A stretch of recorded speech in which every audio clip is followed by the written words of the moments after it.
Welcome to our digital library. Hello friends, आज का हमारा टॉपिक है अष्टांग हृदय, सप्तम अध्याय अन्य रक्षा विधि।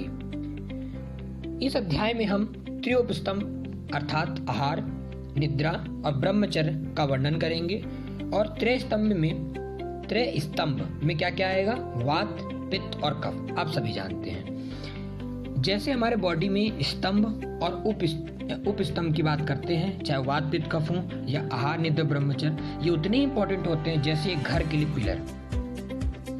अब हम समझते हैं आहार। इस चैप्टर में जो आहार दिया गया है वो मुख्यतः वो आहार है जो वर्जनीय है, अर्थात जो विषाक्त है, विष से दूषित भोजन होगा या विरुद्ध आहार मुख्यतः हम समझते हैं। सबसे पहले विषाक्त भोजन होगा कैसे, हम कैसे समझेंगे।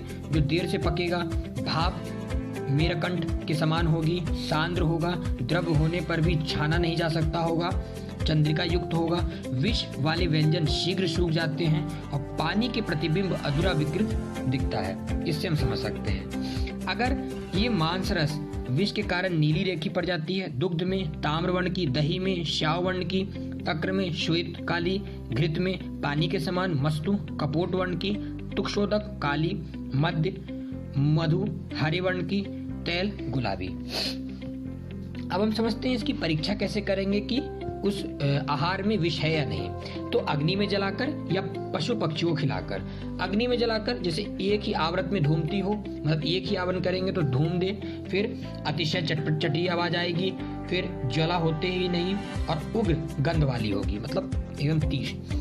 फिर समझते हैं पशु पक्षियों को अगर खिला देते हैं तो जैसे सबसे फेमस है मयूर नृत्य करने लगता है, फिर चकोर अक्षी वैराग्य, मक्खी मर जाती है, हंस लड़खड़ाने लगती है, कौच मध्य जैसे करता है और बिल्ली उद्योग। अब हम समझते हैं कि शरीर पे प्रभाव कैसे पड़ता है अगर ये विष वाला आहार भोजन पान कर लेते हैं तो स्पर्श गत से कैसे करेगा, कंडू, दाह, शुक्ति, नखोक का गिरना, शुभ।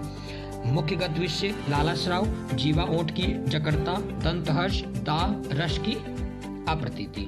फिर आमाशयगत कैसा विष करेगा, व्यमन कराएगा, आद्यमान, मूर्छा, हृदय रोग, शरीर पर जल बिंदु समान छाले होना। फिर आ जाइए पक्वाशयगत कैसा विष कैसे प्रभाव करेगा, अनेक रंगों का वमन, बार बार मूत्र त्याग, अतिसार, पांडु और बलहास। इसकी चिकित्सा कैसे की गई है, सामान्य उपक्रम जैसे वमन विरेचन से शोधन हमने लिख रखा है आप टेबल में, ताम्र भस्म प्लस मधु देंगे और हृदय शोधक हेतु होता है स्वर्ण भस्म 1 शाण 1/4 तोला। विशिष्ट उपक्रम त्वगत विष में उशीर, चंदन, तालिश आदि से लेप, अभ्यंग, परिषेक। मुख्यतः विष में उपरोक्त औषधियों में से गंडूसादि कराएंगे। आमाशयगत से वमन और पक्वाशयगत से विरेचन। अच्छा, जो ये देगा विषदाता की लक्षण समझ लेते हैं। मैंने श्लोक में लिख रखा है, विशद श्याव शुष्काश्यो विलक्षो विक्षते दिशः श्वेत वेपथु मास्त्रांतो भीत स्खलंती जिम्बते। मतलब विशद विष देने वाले का चेहरा श्याव नीला लोहित एवं शुष्क हो जाता है, वह विलक्ष लज्जापन होकर चारों ओर देखता है, पसीने से लथपथ रहेगा और भयभीत होकर लड़खड़ाने लगेगा, स्खलित होगा और तथा बार बार जम्भाई लेगा। ये है उसके लक्षण। अब आते हैं निद्रा पे। निद्रा पे आप देख रहे हैं टेबल में एक श्लोक लिखा हुआ है कि निद्रा यतम सुखम दुखम पुष्टिकार्ष्यम बलाबलम वृष्टा क्लिंता ज्ञान अज्ञानम जीवनम नाचा। मतलब सम्यक प्रकार से आने वाली निद्रा से सुख, पुष्टि, बल, विश्चिन्ता, ज्ञान और जीवन की प्राप्ति होती है तथा असम्यक प्राप्त से निद्रा से दुख, कृष्णता, निर्बलता, क्लिन्नता, अज्ञानता, मृत्यु प्राप्ति होती है। जैसे रात्रि जागरण से वात वृद्धि होती है, दिवा स्वप्न से कफ वृद्धि होती है, फिर अकाल निद्रा, अति निद्रा, अनिद्रा, तीनों काल रात्रि समान मारक होते हैं। अजीर्ण, श्वास का सिक्का, अतिसार, वृद्ध बालक, निर्बल के लिए दिवा स्वप्न पर ऋतु में निर्देशित है। फिर विष रोगी में व गले के रोगी को रात्रि में शयन भी निषेध है। फिर अकाल निद्रा में अग्निमंद, स्तोत्रावरोध, ज्वर, पीनस आदि रोग हो जाते हैं। अनिद्रा की चिकित्सा दूध, मांस, मद्य, दही सेवन, अभ्यंग, उद्भटन, स्नान, तर्पण कराइए।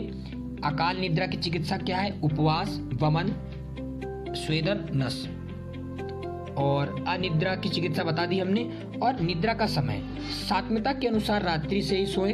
यदि रात्रि जागरण करना पड़े तो दिन में बिना भोजन किए रात्रि के आधे काल तक सोए, इस बात का विशेष ध्यान रखें। ब्रह्मचर्य, तीसरा पॉइंट, ब्रह्मचर्य शीतकाल में इच्छानुसार करनी चाहिए।